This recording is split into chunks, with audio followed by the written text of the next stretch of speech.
The Allies were in a panic.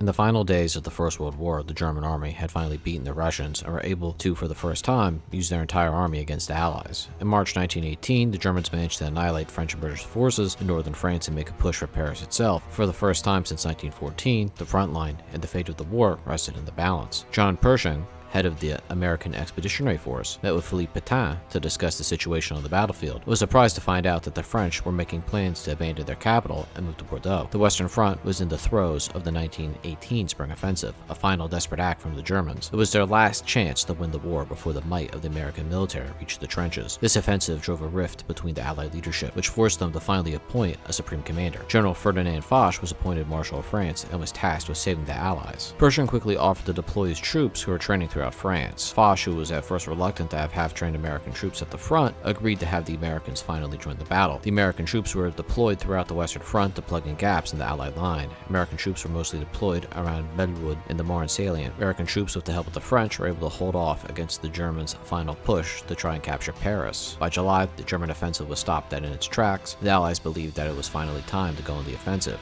Pershing planned on breaking through the German lines along the Reims and Oise River, with Americans using tanks on a large scale on the battlefield. Leading the attack against the Germans would be John Pershing, an experienced frontier commander who fought in the Spanish-American War, serving as a Rough Rider at San Juan Hill in Cuba. Pershing also fought in the Philippines against the Moors and was one of the few generals that did not commit war crimes against the Filipinos. In 1915, Pershing led American troops in the hunt for Pancho Villa in Mexico. Though he failed to capture the famed bandit, Pershing proved to Congress that he could lead troops in the battle in difficult terrain while keeping a strong and steady supply line. In 1917, Pershing was made head of the American Expeditionary Force, and he went to France and fought with the Allies for American independence on the battlefield, demanding that America should have its own army. Despite Pershing being an experienced general, his experience was mostly made up of fighting guerrilla wars. This did not translate into fighting professional armies, like the Germans. Pershing had little understanding of modern warfare and refused to give his troops gas masks at one point. In some cases, he did not even allow French and British trainers to help lead Americans into battle. Pershing stubbornly believed in the superiority and independence of the American riflemen, which he thought could alone break the stalemate. Georges Patton would command the tanks in the Saint-Mihiel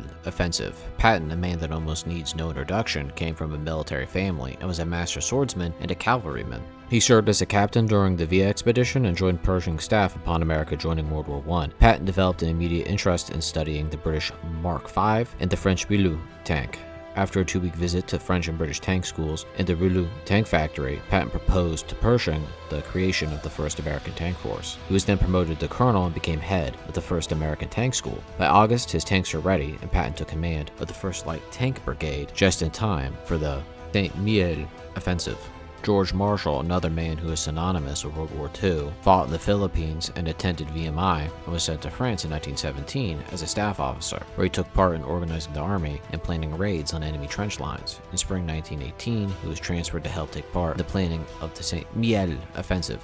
The opposing commanders facing off against the American tank attack was German General Max von Gallwitz and Erich von Ludendorff. Gallwitz was a stubborn artillery officer who fought in the Franco-Prussian War and rose through the ranks, eventually becoming general. Gallwitz was one of the few Prussian leaders to hail from a working-class Catholic background. Ludendorff, on the other hand, co-ran the German army with Hindenburg. Ludendorff was one of the key planners of the 1918 Spring Offensive, and when he found out how effective the American troops were on the battlefield, said it was the worst day of his life.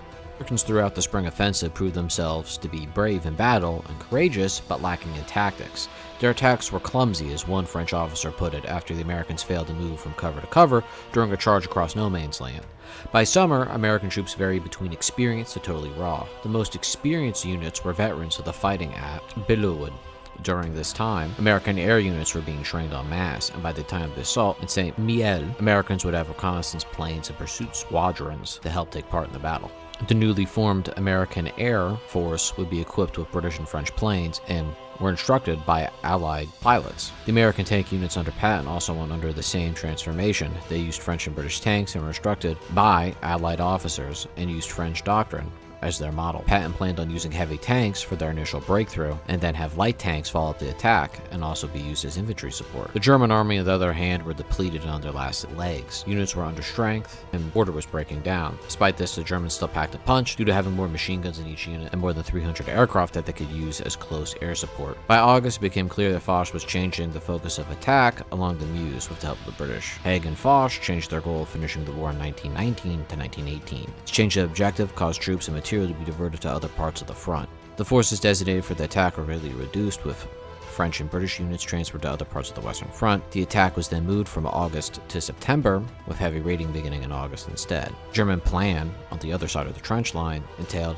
conducting a scorched earth retreat out of the salient. On September 11th, more than 500,000 troops waited to go over the top. It was a cold day for September, with freezing rain hitting the battlefield. The attack began with a 3-hour artillery bombardment on German lines. The enemy returned fire, hitting key ammunition facilities, but were quickly eliminated by American counter-artillery. Tanks and infantry then poured out of their trenches and into the salient. German resistance was weak, as most German troops, in wake of the American onslaught, simply retreated or surrendered.